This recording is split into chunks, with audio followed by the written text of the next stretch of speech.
Good morning, good afternoon from wherever you are today. Happy to have all of you joining us for our Sales Hacker Guide to the Galaxy. This is actually volume 6. Customer Experience is Sales 3.0. And before I pass it over to Derek, I'd like to just take you through a couple of housekeeping items to make sure that everybody has a great experience today.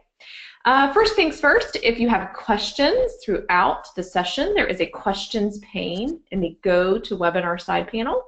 If each of you will take just one moment to locate that. This is what we will be using to take questions throughout the session and during the Q&A at the end. Feel free to ask questions as we're going along. Questions are always welcome, so we encourage it. Also, my name is Amy Green. I'm the Marketing Director here at ZynBit, and I'll be here with you throughout the webinar. So if you're having any issues or have any questions that you want to ping me on relative to the webinar itself, please feel free to do so in the chat pane. We are also recording, so we'll be glad to pass the recording link to you after today's session, and I'll pass it along to Derek. Fantastic. Thanks so much, Amy. Can you see my screen and can you hear me well? We can see your screen and I can hear you great. Fantastic. Well, thanks so much, everybody, for joining. I really do appreciate it. Excuse me. My name is Derek Wyszynski. I'm the Chief Cook and Bottle Washer over here at ZynBit, and this part of our Sales Hacker series is again on customer experience, CX, and how I believe CX is really Sales 3.0. And I recently wrote an article on LinkedIn, many of you may have seen, in regards to how I believe that everyone is not in sales, everyone is in customer experience, and this is kind of the webinar that was built upon that particular article, and hopefully it will provide you some insight. If you already believe it, it'll provide you some ammunition to go out there and convince others. If you're on the fence, hopefully it will go ahead and drag you over to my side. So with that, I'm just going to go ahead and get started here. If you have any questions or anything else, please feel free to utilize the chat utility, and then Amy will go ahead and interrupt me when I take a breath, so I'll be able to answer, or we'll answer at the end. So what are we going to cover today in this particular webinar? Well, a couple things. One of the first things is we're going to cover what I believe is the importance of CX. And we're going to deep dive into some numbers and into some theory on why CX is so important right now. We're also going to go into why this is important to you. Most of the people that are on this webinar right now are salespeople. You're not customer success people, you're not running call centers, you're not running other parts of a service organization, so you're wondering, why is this important to me? Why is CX so important to me? Why do you think it is the new sales? And then we're going to talk a little bit about sales leaders in CX, and why, if you're a sales leader on this call, why you should have your salespeople concentrating on it. Many sales leaders I talk to say, well, I want my people really concentrating on prospecting. I want them concentrating on front end. And hopefully I'll prove to you that why this is the winning proposition, to have your people concentrate on CX. And then we're going to talk about some things. We're going to talk about 5 things, actually more than 5 things you can do. I kind of built this out. There's like 11 things that you can be doing right now in order to go ahead and inject some customer experience into good customer experience into what you do as salespeople and sales leaders throughout the day. So where do we start? So where we start is the age that we're in, and really what I think is we're in a new age of sales, we're in a new age of business, and I'm kind of a minor history buff here, and so when I take a look at recent history, the last 100 years or so, the first 60 years of the last century were really the age of manufacturing. It's when we started building stuff, when we started doing things with assembly lines, when companies built things and sold them.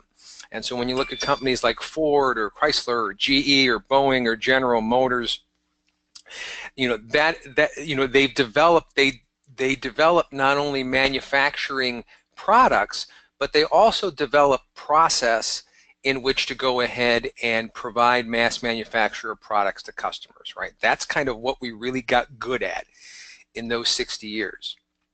And then we kind of went into another age, the age of distribution. So around 1960 is when all these manufactured products and all these companies that were manufacturing products needed to figure out ways to use global connections and transportation to get these products in front of customers. And that's when the Walmarts took place. That's when the Japanese companies really started coming to the forefront, whether they sold cars like Toyota or copiers or whatever it was, that technology and that service, or excuse me, those products they were selling. It was really focused on distribution, and that's really where all the best practices were.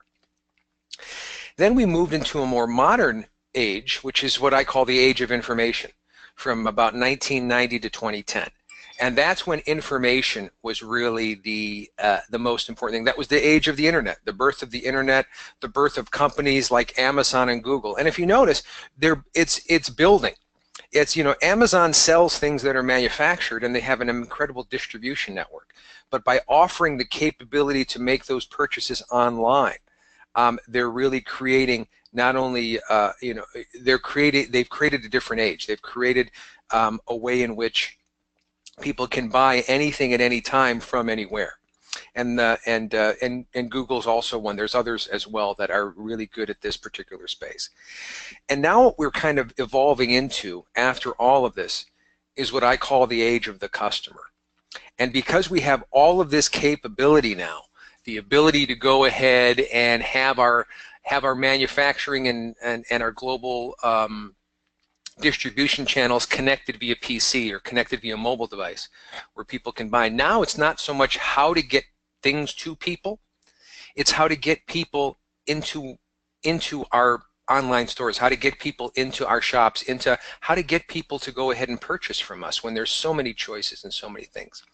And it really is, the focus is now turned against sales process and much more, I believe, into the experience of the customer. We've heard terms like buyer's journey, customer experience, user experience. When you develop software, one of the most important disciplines in software development is user experience. It's not what the thing does, it's how it does it, and it's the experience of the user when they have it. And we're going to kind of really deep dive into this. And really the jury's still out on what companies are really doing well in this particular space. Hopefully ZynBit will be one of them.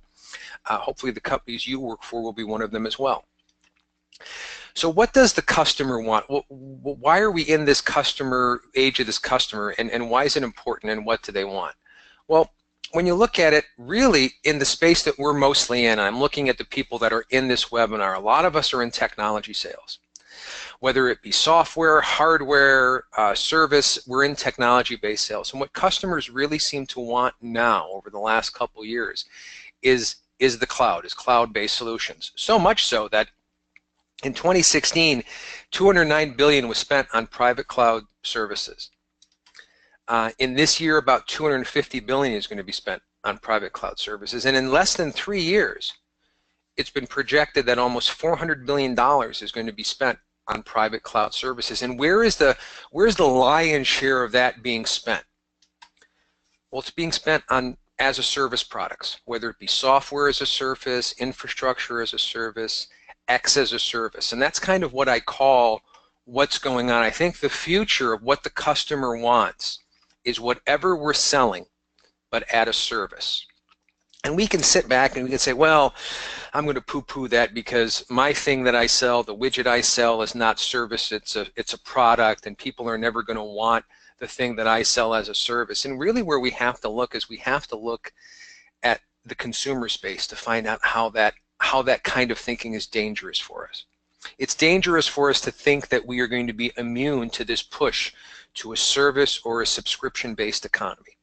And when you look at the fact whether it be basic things like cars or shelter or food, those are all services now. Those are all subscription-based services that we can go ahead and access, and it's just growing.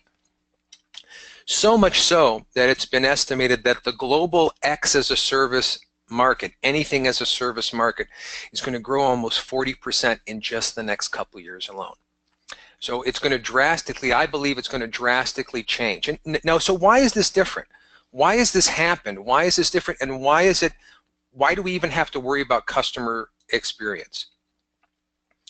Well, the age of the customer is different. Why? Is because back when we all had polio, back in the old days, The old mill, the general store, the place that we went to buy something was in our town. We got in our car or in our horse-drawn carriage or however old we are, we went to a place to buy a thing. And that's what we went ahead and did.